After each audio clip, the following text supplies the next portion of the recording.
Capítulo 78. O sequestro e o confinamento das garotas feras. Parte 2. Voltamos para o meu quarto. Diante de nós estavam duas garotas fera de uniforme, uma com orelhas de gato e a outra com orelhas de cachorro. Suas mãos estavam amarradas atrás das costas com algemas feitas de magia da terra e mordaças enfiadas em suas bocas. Zanoba e eu nos sentamos em cadeiras, esperando que elas acordassem. Murray. Mum. As duas acordaram.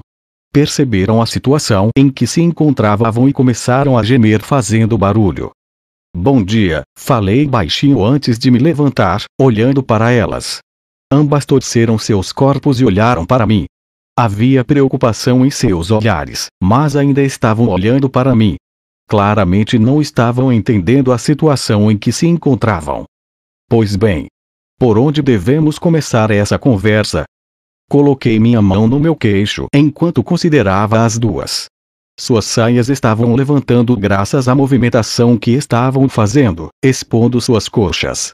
Um verdadeiro espetáculo para ser visto. Porcena percebeu para onde eu estava olhando e sua expressão mudou para uma de inquietação. Linea, ao contrário dela, não parava de me encarar. Eu tinha duas garotas do ensino médio com orelhas de animais amarradas diante de mim, suas roupas bagunçadas, completamente incapazes de se mover. Já tinha ouvido historias sobre a predileção da família Greirat pelo povo fera e, embora nunca tivesse tido esse fetiche, era possível que perder minha virgindade tivesse despertado algo dentro de mim. Será que isso poderia ajudar a curar a minha condição? Decidindo fazer alguns testes, mexi meus dedos enquanto deixava o peito de Porcena ao meu alcance.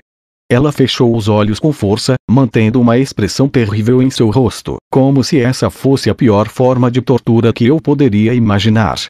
Não. Isso não dava uma boa sensação. Não dava sensação nenhuma, na verdade. Meu carinha não soltou nenhum pio, não deu qualquer sinal de que poderia despertar de seu longo descanso. Retirei minha mão e me afastei, Porcena parecia confusa. Ela voltou a cheirar o ar e sua expressão mudou para uma de alívio, isso até que um olhar conflituoso surgiu em seu rosto. Mestre? Como devemos puni-las? Perguntou Zanoba. Olhei para Linea. No momento em que nossos olhos se encontraram, ela olhou para mim com raiva. Em minha vida anterior senti algum apreço pelo BDSM, mas ver algo na tela de um computador era completamente diferente de ver na vida real. Não havia motivo para eu continuar com isso. Vocês sabem por que estão nessa situação? Perguntei. As garotas trocaram olhares e balançaram suas cabeças. Linea parecia estar prestes a gritar, então removi a mordaça apenas de Porcena. Depois de pensar por um momento, ela deixou escapar. Tenho certeza de que não fizemos nada com você. Ah, então você não fez nada comigo, hein? Eu propositalmente repeti suas palavras, estalando meus dedos. Zanoba estava timidamente carregando uma caixa. Uma vez aberta, revelou a estatueta tragicamente fragmentada de Roxy. Não foram vocês duas que fizeram isso? O que é que tem essa estatueta assustadora? Assustadora. Repeti suas palavras. Ela estava chamando Roxy de assustadora. A Roxy na qual coloquei tanta dedicação. Aquela que vendeu instantaneamente por ser uma obra-prima, ela era assustadora. Não, acalme-se. Vamos levar isso numa boa. Respira fundo. Só inspira. E expira. Só inspira. E expira. Este é um símbolo do meu Deus. Se seu Deus. Isso mesmo. Fui capaz de partir e descobrir o mundo porque ela me salvou. Me movi para o canto do meu quarto enquanto falava. Lá estava meu altar. O altar foi a primeira coisa que montei assim que entrei neste quarto. Abri suas portas duplas e deixei que vissem seu interior. O que é isso? Mestre, isso é. Todos ficaram impressionados com a divindade do objeto de adoração que estava ali dentro. Até Zanoba se encolheu e Julie agarrou a bainha de sua camisa. Essa estatueta foi criada à imagem do meu Deus. E vocês duas a chutaram, pisaram e estilhaçaram. Línia e Porcena regalaram os olhos, olhando para trás e para frente, entre meu rosto e o altar, depois lentamente para Zanoba e Julie, antes de por fim se voltarem mais uma vez para mim. Seus rostos estavam completamente pálidos. Até mesmo verdes. Verdes como grama. Mas agora ao menos parecia que entendiam o que tinham feito. Bem, vocês têm alguma maneira de justificar suas ações? Porcena levou alguns segundos para pensar na minha pergunta. Então ela disse: Você entendeu mal. Quem pisou nela foi a Linia. Eu disse para ela parar. No lugar de pedir desculpas, ela ofereceu desculpas. Muito bem. Parecia que este viria a ser um espetáculo interessante, então tirei a mordaça de Linia. Quando fiz isso, as duas começaram a gritar uma com a outra com vozes estridentes. Foi Porcena quem disse: Você não precisa de algo assim, isso é assustador, Mil. Mas foi você quem pisou nela. Meu pé escorregou, Mil. Além disso, no final você também deu um chute naquilo, Mil. E você também riu quando viu Zanoba procurando os pedaços durante a noite toda, Mil. Então ele procurou pelos pedaços durante a noite toda. Alguns deles, como o tornozelo quebrado, eram tão pequenos quanto a ponta do meu dedo mindinho. Zanoba, meu pupilo. Meu coração se encheu de carinho por ele. Ele estava se enfiando bem no meio da minha rota de romance. Muito bem, Zanoba. Enfim. De volta aos negócios. Calem a boca. As duas são igualmente responsáveis. Primeiro, acabei com suas tentativas vergonhosas de jogar a forca para o outro lado. Então, declarei o veredito. As hereges devem ser punidas. Dito isso, minha religião acabou de ser estabelecida, então ainda não decidi a respeito da punição nesses casos. Como tal crime seria punido em sua aldeia? Se você fizer algo estranho conosco, meu pai e meu avô vão atrás da sua cabeça, Mil. Eles são os dois guerreiros mais fortes da grande floresta, então. Linia parou um pouco, parecendo lembrar que eu também conhecia Giz e Gustav. Isso me fez lembrar de minha punição na grande floresta. Senhor Giz. Sim, lembro bem dele. Ele me acusou injustamente de ter feito algo repreensível à fera sagrada, então me despiu, jogou água fria em mim e me deixou em uma cela por 7 dias. Então tá. Por que não fazemos a mesma coisa com vocês duas? Eu não queria dizer bem isso, é claro. Na época tinha ficado um pouco irritado com essas coisas, mas não guardava rancor do povo fera por causa do meu cativeiro, mas não era como se Linia e Porcena soubessem disso. As duas ficaram sem palavras, seus rostos estavam ficando brancos feito de fantasmas. Não, nós faremos o que você quiser, então tudo menos isso, por favor, Mil. Você pode fazer o que quiser com a Linia. Então tenha misericórdia ao menos de mim. Isso aí que ela disse, Mil. Você pode fazer o que quiser comigo. Gvia. Mas que idiotas. Vocês dias são cruéis em sua punição quando se trata de sua amada fera sagrada, sabe? Claro, pediram desculpas assim que perceberam que eu fui injustamente acusado. Mas, neste caso, vocês duas com certeza são culpadas. Por favor, perdoe-nos. Não sabíamos que a estatueta era tão importante. Tenho certeza que não, concordei. E jamais faremos isso de novo. Como se eu fosse permitir uma segunda vez. Essas duas poderiam nunca entender como era ver algo precioso para você sendo destruído diante de seus olhos. Mesmo nesse momento, eu lembrava da visão do meu irmão mais novo destruindo o meu computador com um taco. Ainda podia sentir o gosto do desespero que senti naquela época. O sentimento ao ter minha única forma de apoio despedaçada. Vamos nos desculpar, Mil. Vamos até mesmo mostrar nossas barrigas para você, Mil.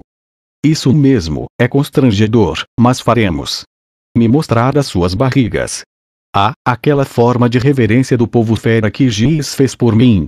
Uma reverência nada sincera não seria o bastante para reprimir minhas emoções. Se querem meu perdão, então retornem minha estatueta ao seu estado original. Isso mesmo.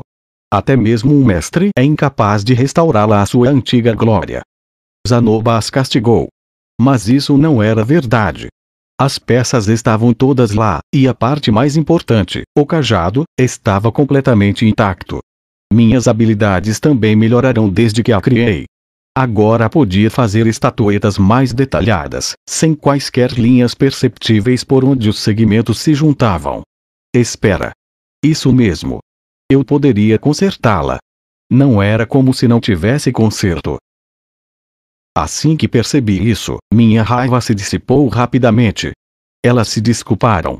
E, na verdade, o que eu estava fazendo no momento era meio que contra a lei. Bem, se a notícia sobre isso se espalhasse, eu estaria em apuros. Se, por exemplo, um certo careca empunhando uma lança viesse a saber algo sobre esse espetáculo. Não. O problema não era esse. O problema era que essas duas não tinham escrúpulos e destruíram algo que era precioso para outra pessoa. Se eu acabasse lhes mostrando bondade neste momento, com certeza voltariam a fazer a mesma coisa. Mas agora que havia me acalmado, não conseguia pensar em nenhuma forma satisfatoriamente diabólica de punição. Zanoba, você tem alguma ideia? Perguntei. Vamos fazer que enfrentem o mesmo destino que a minha estatueta. Ele tinha um olhar implacável. Não. Matá-las seria exagero. Não gosto de assassinatos. Então vamos vendi-las como escravas. Acredito que haja uma família em Azura com um amor intenso pelo povo da tribo Doldia. Alguém com certeza pagaria bem por escravas assim, mesmo se isso significasse quebrar algum tratado. Ele estava querendo começar uma guerra com o povo fera. Isso estava indo longe demais. Escute, Zanoba. Brincadeiras à parte, elas são princesas. Se nos empolgarmos, sofreremos as consequências no futuro. Você nunca para de me surpreender, mestre. Mesmo com tanta raiva quanto você está, ainda tem a capacidade para pensar em autopreservação. O que fazer com elas? Eu poderia restaurar a estatueta. Queria fazer algo para que este incidente tivesse um final satisfatório, mas... E foi isso que aconteceu. Sem saber o que fazer, procurei pelo mestre Phipps, assim como recentemente se tornara meu hábito. Ele tinha uma resposta para quase tudo o que discutíamos. E espera aí. Então elas estão sendo mantidas em seu quarto neste momento. Sim, estão. Ah, mas não se preocupe, já informei aos professores que elas não assistirão às aulas de hoje. Então você está dizendo que as capturou, as confinou, com a ajuda do Zanoba? Isso soava até bem. Aprisionei duas beldades com orelhas de animais. Parecia algo que estaria em minha lista de desejos durante minha vida anterior. Oh Deus, já que você as prendeu, você... Quando o mestre Fitz olhou para mim, seu rosto estava brilhando de tão vermelho, seus olhos cheios de desaprovação. Ah não, parecia que ele tinha entendido mal. Não, eu não fiz nada com elas. É sério? Perguntou ele. O pior que fiz foi apalpar o peito delas, assegurei. E então você tocou no peito delas. Eu queria testar uma coisa. Bem. Então você não tocou neles por outros motivos? Ele provavelmente estava perguntando se eu os toquei com intenção sexual. Suponho que as pessoas poderiam responder com um grande sim, mas, da minha perspectiva, na verdade foi só uma tentativa de curar a minha condição. Foi só um experimento. Não tive outros motivos. A expressão do mestre Fitz relaxou um pouco. E então tá bom. Mas temos um problema. Apesar do comportamento delas, ainda são descendentes de líderes tribais. Não se preocupe. Conheço o chefe tribal e o líder guerreiro. O quê? Sério? Sim. Então, se eu contar para eles que dei uma lição naquelas duas por estarem vadiando na escola, tenho certeza de que vão entender. Como você conheceu o chefe tribal? Os Doldia são bem diferentes em relação às outras raças. E é extremamente raro se encontrar com alguém como o chefe tribal. Contei a história da minha passagem pela grande floresta ao mestre Fitz. Enquanto falava sobre isso, percebi que foi um episódio bastante patético da minha parte. Tentei resgatar as crianças, só para ser capturado, e então passei todos os dias desde que a liberdade cantou só brincando com um cachorro e fazendo estatuetas. Uau, você é realmente incrível, Rudeus. E, ainda assim, o mestre Fitz deixou um suspiro de espanto escapar assim que eu terminei. Para que até a fera sagrada tenha desenvolvido carinho por você. Isso é incrível. Suponho que até um vira-lata consegue dizer quando alguém salvou a sua vida. É melhor você não usar essa palavra na frente do povo fera, avisou o mestre Fitz. É claro que sei disso.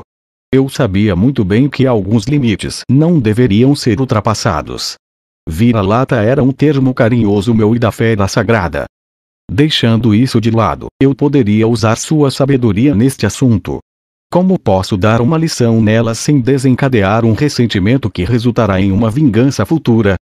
Essa é uma pergunta difícil. O mestre Fitz cantarolou ao pensar. Eu concordo que atacar alguém e depois destruir seus pertences é imperdoável. Pensei que ele poderia me dizer para apenas soltar as duas, mas sua raiva parecia ser alimentada pelo fato de que elas tiveram como alvo alguém que ele conhecia. Considerando suas ações no mercado de escravos, mestre Fitz podia ser uma pessoa com um forte senso de justiça. Certo. Tive uma ideia, disse ele. Uma frase como essa, na ficção, normalmente era acompanhada por bastante azar. Nós partimos juntos em direção ao meu quarto. Um cheiro acre pairava no ar do cômodo. O chão estava úmido e Línia e Porcena estavam caindo de exaustão. As duas pareciam desconfortáveis, então usei magia para limpar a bagunça e abri a janela para deixar entrar um pouco de ar fresco. Tirei suas roupas íntimas sujas e as limpei com magia. Olhei para os rostos de ambas, só para descobrir que cada uma delas estava com um olhar totalmente derrotado. Você pode ser violento com a gente se quiser, Mil. Mas mesmo se for nos manter no seu quarto, ao menos nos desamarre, Mil. Por favor, nós prometemos que não vamos correr, Mil. Como uma felina do povo fera, devia ser difícil para ela ficar amarrada por quase 24 horas.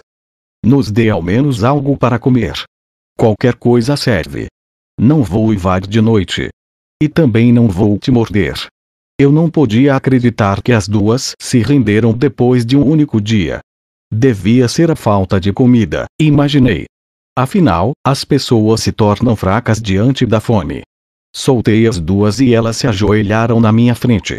Meus lábios se curvaram de prazer com a visão, mas é claro, minha virilha não revelou o mesmo interesse. Rudeus, advertiu o mestre Fitz. Ele estava por perto, lavando as roupas íntimas das duas. Ah, claro. Parece que vocês duas estão arrependidas, então estou pensando em perdoar vocês. Devem ter ficado apavoradas, presas em um dormitório cheio de homens loucos por sexo. Isso mesmo, Mil.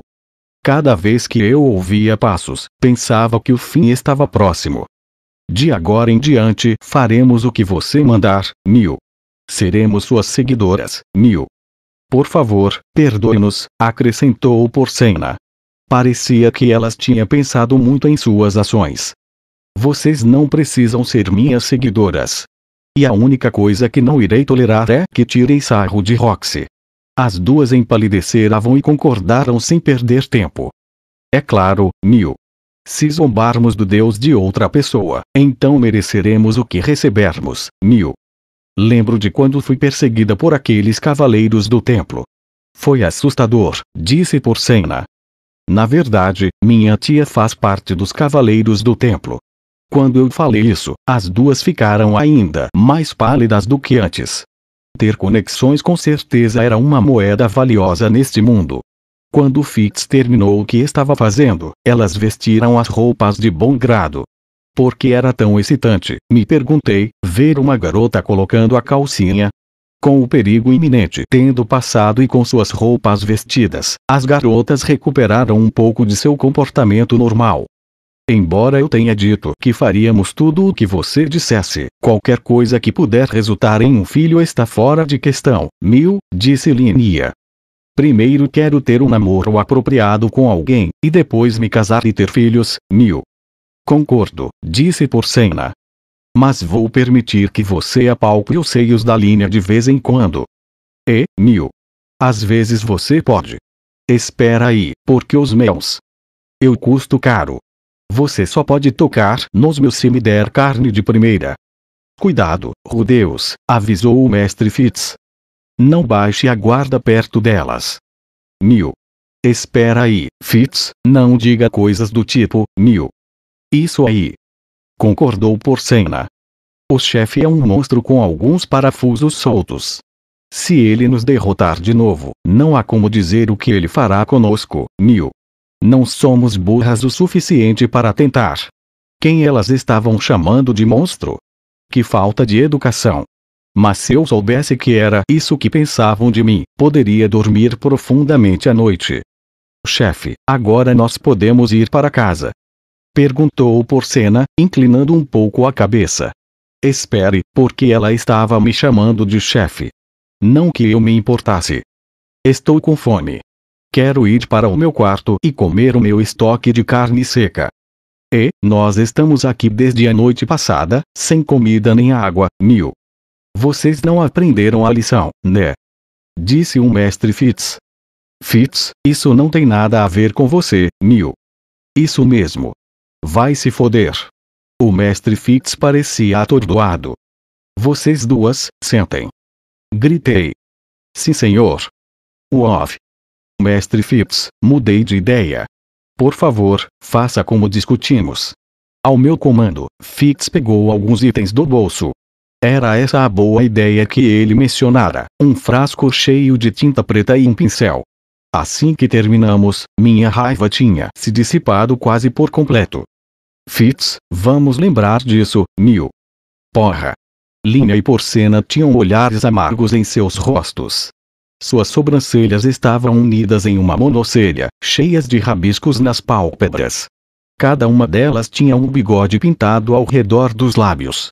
Por fim, em suas bochechas estavam as palavras: sou uma cadela que perdeu para o Rudeus e sou uma bichana que perdeu para o Rudeus, respectivamente. Esta tinta especial é usada por uma certa tribo para modelar os seus corpos, explicou o mestre Fitz. Se eu entoar o encantamento correto, as marcas se tornarão permanentes. Mesmo a água jamais irá removê-las. Se fizerem algo, usarei o encantamento e vocês ficarão com isso nos seus rostos para sempre. Bem, nós entendemos, Neil. Não precisa gritar, Neil. Nós entendemos. Vamos obedecer. Nós juramos. Elas balançaram as cabeças, tremendo de medo. Bem, seus rostos estavam bem macabros. Se ficassem daquele jeito para o resto de suas vidas, isso iria destruir suas chances de conseguir se casar. O mestre Fitz foi bastante cruel. Por agora podem ir para casa, mas precisam manter isso em suas caras até amanhã. Depois eu tiro. Mas não vou remover o feitiço de seus corpos pelos próximos 6 meses, então mantenham isso em mente. Havíamos escrito algumas coisas muito embaraçosas nas duas. A gente já entendeu, dá um tempo, Neil. Sniff. Porcena tinha lágrimas nos olhos. Se as garotas fossem vistas andando pelos corredores, isso iria levantar algumas questões, então, por isso, saíram pela janela. Estávamos no segundo andar, mas elas eram mais do que capazes de fazer isso, ou, pelo menos, foi o que eu presumi. Antes de partirem, Linea se virou para mim como se tivesse acabado de pensar em algo. Chefe, você foi capaz de prever nossos movimentos, mesmo sendo só um mago. Que tipo de treinamento você fez para conseguir isso? Nada de especial. Segui os ensinamentos da minha mestra e me movi da forma que devia, isso é tudo. Quem é a sua mestra, Neil? Deve ser a Ghislaine, eu acho. Ghislaine. Quer dizer a Ghislaine da tribo de Durudia, Neil? Ghislaine, a rei da espada. Ela mesma. Isso mesmo. Como Linea era filha de Giz, então Ghislaine era a sua tia. Entendo, Neil. Parecia que tudo tinha passado a fazer sentido para Linea. Até mais, Neil. Até, chefe. Sentimos muito pela estatueta. E as duas foram embora. Depois de tudo acabado, o mestre Fitz soltou um suspiro. Sinto muito, Rudeus. Acho que me empolguei um pouco. De forma alguma. Considerando os detalhes, acho que correu tudo bem. Mas, o mais importante. Você disse algo sobre um encantamento especial que torna a tinta permanente. E se houver outra pessoa por aqui que também conheça esse encantamento? O quê? Ah, aquilo foi mentira, disse o mestre Fix friamente. A tinta mágica existe, mas a que eu usei era só a do tipo barato que é usada para desenhar círculos mágicos. Ela vai desaparecer assim que for lavada com um pouco de mana. Ele ria enquanto falava. Quase como uma criança que foi bem-sucedida ao pregar uma peça em alguém. Isso era incrivelmente cativante. O mestre Fix ficou no meu quarto por um tempo. Ele estava por algum motivo inquieto, parecia incapaz de se acalmar. Vagava sem rumo, parando só quando encontrou algo peculiar e resolveu me perguntar a respeito. O que é isso? Há algo aqui dentro? Seus olhos perspicazes se voltaram para o meu altar. Ele abriga uma relíquia do Deus da minha religião, respondi. Ah. Então você não segue a crença Miles. Se importa se eu der uma olhada no que está aqui dentro? Chama doutrina Roxy. Por favor, não abra isso. Rapidamente o parei quando ele tentou abrir as portas do altar. A relíquia lá dentro era tão divina que seria perigoso se fosse vista por olhos humanos. E poderia fazer ele pensar que eu era um estranho por guardar uma calcinha. Ontem devo ter enlouquecido, mostrando isso para tantas pessoas. Ah, foi mal. Ele rapidamente afastou as mãos. Enquanto continuava olhando pelo quarto, seu olhar vagou em direção da minha cama. Ele levantou o meu travesseiro. Isso faz um barulhinho quando você aperta. Eu mesmo fiz. Estava cheio de sementes de um ente mostarda, um dos monstros que viviam nas florestas dos territórios nortenhos. Se quebrasse a semente, encontraria uma coisa parecida com uma noz, mas a casca lembrava um pouco a palha do trigo sarraceno. Eu quebrei tudo e enfiei dentro de uma fronha, então cobri a parte de fora com uma pele de fera. Com isso, meu sono tranquilo estava garantido. Nossa! Se importa se eu testar? Vá em frente. O mestre Fix soltou o travesseiro e se acomodou na cama. Este travesseiro é bom. Você é o único que disse isso. É claro que a única outra pessoa que o experimentou foi Linalise, que disse: prefiro o braço de um homem do que esse travesseiro. Fix manteve os óculos escuros mesmo quando estava deitado na cama. Ele devia ser bem apegado a eles. Me perguntei se algum dia deixaria eu ver o seu rosto. A menos que aqueles óculos escuros fizessem parte dele. Me perguntei. O que aconteceria se eu estendesse a mão e os tirasse? Não, ele disse que havia uma razão para usá-los. Poderia, por exemplo, ter um complexo de aparência. Vamos deixar isso pra lá, pensei. Eu não queria que ele me odiasse. O silêncio pairou sobre nós por algum tempo. Percebendo que eu estava olhando para ele, o mestre Fix se levantou. Por algum motivo, pensei que suas bochechas pareciam vermelhas, mas provavelmente era só imaginação minha. Você quer ver? Meu coração acelerou no momento em que ele disse isso. O que era isso? O que eu queria ver? O que foi que ele pensou que eu queria ver? Ver o quê? Foi uma pergunta tão estúpida. Seu rosto, é claro. Levando o contexto em conta, a resposta era tão óbvia. Meu rosto. Aí, viu. O rosto dele. Por que não pensei nisso antes? Parecia até que estava esperando que ele me mostrasse outra coisa. Ele era um homem, então o que é que eu iria querer ver? Que parte dele que eu queria que ele me mostrasse? Olhamos um para o outro através de seus óculos escuros. Senti como se meu rosto estivesse esquentando. Minhas bochechas talvez também estivessem ficando vermelhas. Eu quero ver. Tudo bem, disse ele, colocando os dedos na borda de suas lentes. Mas eles só chegaram até lá, e então congelaram. Seus lábios ficaram tensos de nervosismo e suas mãos pareceram tremer. Era igual uma menina com os dedos presos na calcinha. Uma garota que estava na frente de um homem, prestes a tirar a última peça de roupa que cobria o seu corpo. De alguma forma, também fiquei nervoso. Não, por que diabos eu estava me sentindo nervoso? Comparar isso a uma garota se despindo não fazia sentido algum. Ele considerava mostrar o seu rosto como algo íntimo. Não, isso era um absurdo. O mestre Fitz provavelmente só tinha alguma característica especial que o deixava constrangido. Como uma enorme cicatriz de queimadura ou olhos esbugalhados como os de um camaleão. E, só podia ser isso. Sem dúvidas. Só. Fitz finalmente falou. Estou brincando. Desculpa, mas são ordens da princesa Ariel. Não tenho permissão para mostrar meu rosto a ninguém. Tenho cara de bebê, e isso iria acabar com a reputação que construi como o terrível Fitz silencioso. Eu estava errado. Pelo visto, eram ordens reais. Bem, isso fazia sentido. Com que tipo de bobagem eu estava sonhando? Ah, então é isso. Bem, eu não tenho intenção de te forçar a algo. Obrigado, agradeço por você dizer isso, disse ele, levantando-se da cama com pressa. É melhor eu me apressar e ir auxiliar a princesa Ariel. Tudo bem, tome cuidado. Claro. Te vejo depois, Rudeus. Obrigado pela sua ajuda hoje. De nada. O mestre Fitz também saiu pela janela, assim como as duas garotas do povo fera tinham feito antes.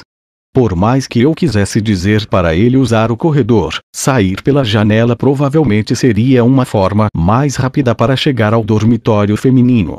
Ah, que seja. Uf.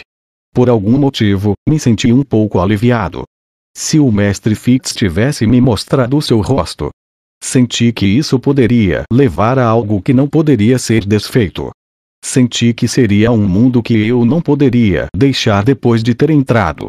Um mundo de desejo gay, talvez. Eu agora estava sozinho em um quarto que continuava com um fedor bestial terrível.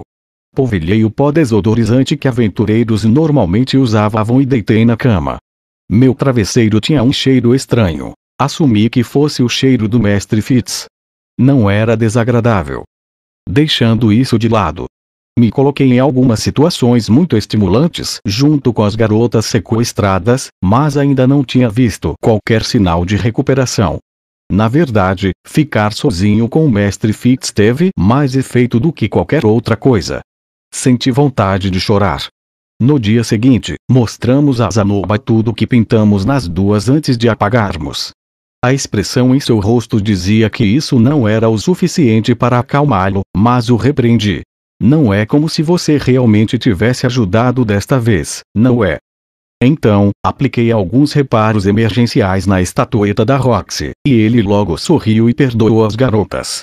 Eu também me desculpei por mantê-las amarradas por tanto tempo, mas isso não foi nada, Mil. Não aconteceu nada, Mil, só acabamos perdendo. E ele nos levou ao quarto para desenhar na nossa cara, isso é tudo, Mil. É o que ela disse. Não aconteceu nada. Sério, nada mesmo. Dhru. Se essa era a versão da história que elas queriam contar, que fosse um final feliz para todos.